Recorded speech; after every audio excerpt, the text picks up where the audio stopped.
Buenas, hoy hablaré de uno de los mamíferos más raros de todos, hablo del Winteterium. Los Winteterium, son un género extinto de mamíferos del orden Dinocerata que vivieron durante el Eoceno, concretamente entre el Lipresiense y el Bartoniense, e incluye una sola especie conocida, U. anceps. Estos animales, por convergencia evolutiva, eran parecidos a los rinocerontes actuales, tanto en el tamaño como en la forma, a pesar de no estar relacionados. Los primeros restos fósiles fueron descubiertos en Fort Bridger, en Wyoming, Estados Unidos. Sus fósiles son los más grandes e impresionantes de los que se descubrieron en ese yacimiento, y fueron uno de los puntos centrales de la Guerra de los Huesos entre Othniel Charles Marsh y Edward Brinker Cope. Se han encontrado fósiles tanto en Wyoming como en Utah, cerca de los montes Uinta, de donde toma su nombre el género. De hecho, Winteterium significa bestia de los montes Uinta, así como en Asia. Estos animales aparecieron a principios y mediados del Eoceno, y vivieron en la región que actualmente es el oeste de América.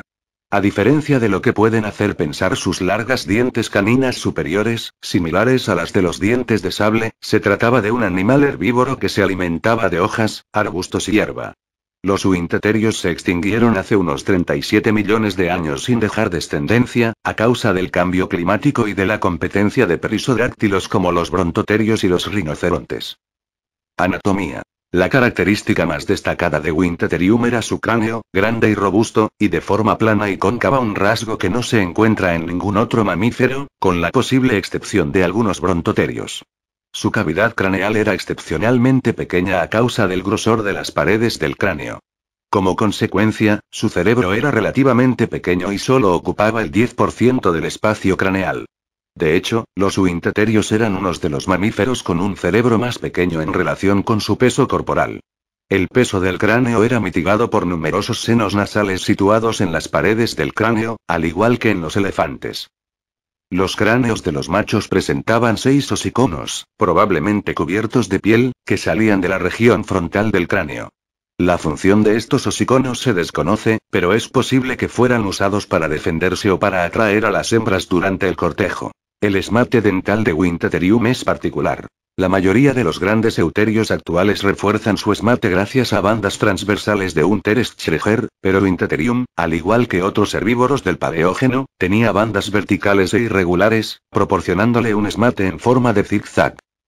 La morfología de sus molares estaba adaptada para masticar vegetales. Por otro lado, sus caninos medían unos 25 centímetros de longitud y estaban protegidos por el borde robusto del maxilar inferior. Es posible que estos colmillos fuesen una forma de dimorfismo sexual. En cambio, Winteterium había perdido los incisivos superiores, y para compensar la pérdida de estos posiblemente poseía un labio superior muy móvil o incluso una pequeña probóscide.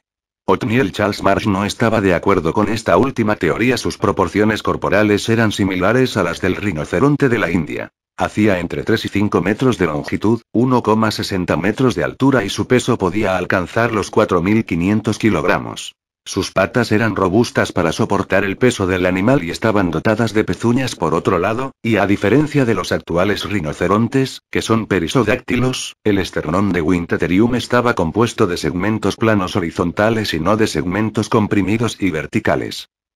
Los Winteterios debían pasarse gran parte del día cerca de ríos o lagos, a la orilla de los cuales se alimentaban de plantas acuáticas, que eran el principal alimento de su dieta, y que arrancaban con sus largos dientes caninos.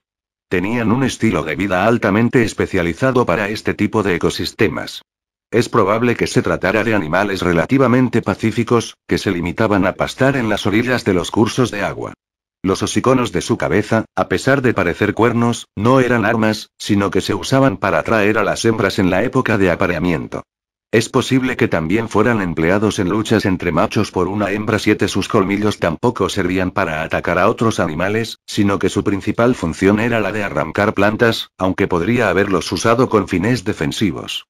Es probable, como suele pasar con los animales altamente especializados para un tipo de hábitat concreto, que la especialización de Winteterium hubiese sido un factor determinante en su extinción, al menos en lo relativo al cambio climático. Winteterium vivió en ecosistemas subtropicales americanos del Eoceno. Desde el principio de este periodo, la temperatura del planeta aumentó en uno de los calentamientos globales más rápidos, en términos geológicos, y extremos registrados en la historia geológica, y conocido como máximo térmico del Paleoceno-Eoceno. Fue un episodio de calentamiento rápido e intenso, de hasta 7 grados en latitudes elevadas, que duró menos de 100.000 años. El máximo térmico provocó una gran extinción que sirve para distinguir la fauna del Eoceno de la del Paleoceno. Probablemente, el clima global del Eoceno fue el más homogéneo del Cenozoico. El gradiente térmico del ecuador a los polos era la mitad que el actual, y las corrientes oceánicas profundas eran excepcionalmente cálidas. Las regiones polares eran mucho más cálidas que hoy en día. Los bosques templados llegaban hasta los mismos polos, mientras que los climas tropicales lluviosos llegaban a los 45 de latitud norte. La diferencia era más grande en las latitudes templadas. El clima de los trópicos probablemente era similar al de hoy en día. 9. El hábitat de Winteterium no tenía que ser muy distinto al de los hipopótamos actuales, con la diferencia de que estos últimos son animales que pasan gran parte del tiempo en el agua, y los Winteterios eran terrestres. Las orillas de los ríos eran ideales para que prosperaran helechos y plantas similares que servían de alimento no solo a los Winteterios, sino también a una gran variedad de animales ungulados, como Epihippus o Dolichorindus, así como muchos otros mamíferos primitivos. ¿Dónde más aparece este animal? Aparece en la película de The Last Dinosaur. Acá está una imagen del mismo.